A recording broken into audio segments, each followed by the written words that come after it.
नमस्कार मित्रांनो, तुमचं स्वागत आहे आपल्या फायनान्स वर्ल्ड मराठी या यूट्यूब चॅनलवर. बऱ्याच ज्येष्ठ नागरिकांना रिटायरमेंट झाल्यानंतर एक प्रश्न नेहमीच पडत असतो. तो म्हणजे आपले पैसे सुरक्षित कुठे गुंतवायचे आणि कसे. तर आज मी तुम्हाला सांगणार आहे अशीच एक योजना ज्यात तुमचे पैसे सुरक्षित पण राहणार आहेत आणि तुम्हाला चांगलं व्याज सुद्धा मिळवून देणार आहे. चला तर मग सुरुवात करूया आणि समजून घेऊया. Senior citizen saving scheme SCSS ही भारत सरकारची एक सुरक्षित आणि लोकप्रिय बचत योजना आहे, विशेषतः ज्येष्ठ नागरिकांसाठी. SCSS म्हणजे काय? सीनियर सिटीजन सेव्हिंग स्कीम ही सरकारी गुंतवणूक योजना आहे जी रेग्युलर इन्कम व्याज आणि सुरक्षितता देते. कोण गुंतवणूक करू शकतो? वय 60 वर्ष किंवा त्याहून अधिक, 55 ते 60 वर्ष, VRS किंवा रिटायरमेंट झाल्यास काही अटींसह. NRIला परवानगी नाही. SCSS खाते कुठे उघडता येते? पोस्ट ऑफिस, अनेक सरकारी व खासगी बँका, उदाहरणार्थ state bank of India, bank of Baroda, India post. व्याजदर इंटरेस्ट रेट सुमारे 8% अधिक. व्याजदर सरकार दर तिमाही बदलते. FD पेक्षा जास्त व्याज मिळते. कालावधी 5 वर्ष. पुढे 3 वर्ष एक्सटेंड करू शकतात. गुंतवणूक मर्यादा किमान 1,000 रुपये, कमाल 30 लाख रुपये, लेटेस्ट लिमिट. व्याज कसे मिळते? दर 3 महिन्यांनी क्वार्टरली अकाउंटमध्ये जमा होते, म्हणजे नियमित इन्कम. SCSS मध्ये 15 लाख रुपये गुंतवले तर काय होईल? सीनियर सिटीजन सेव्हिंग स्कीममध्ये जर तुम्ही 15 लाख रुपये गुंतवले तर तुम्हाला सरकारकडून सुरक्षित आणि नियमित व्याज मिळू शकते.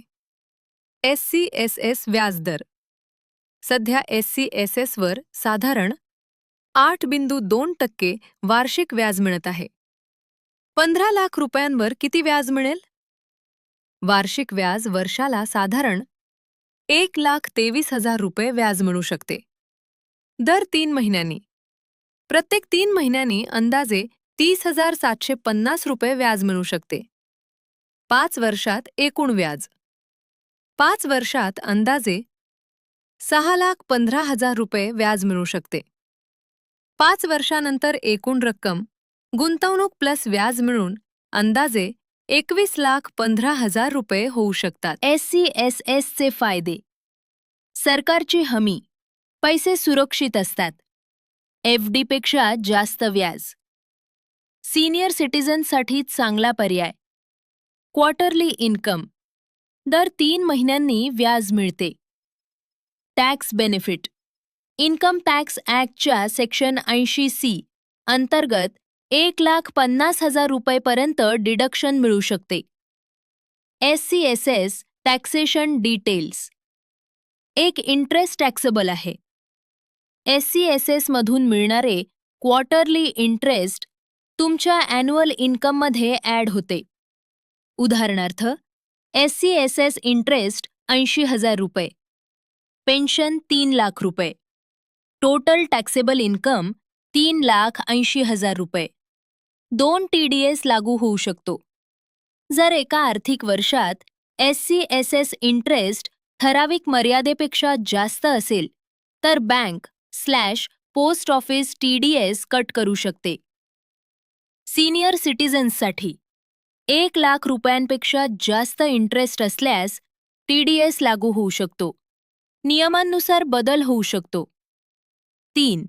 फॉर्म 121 वापरू शकता.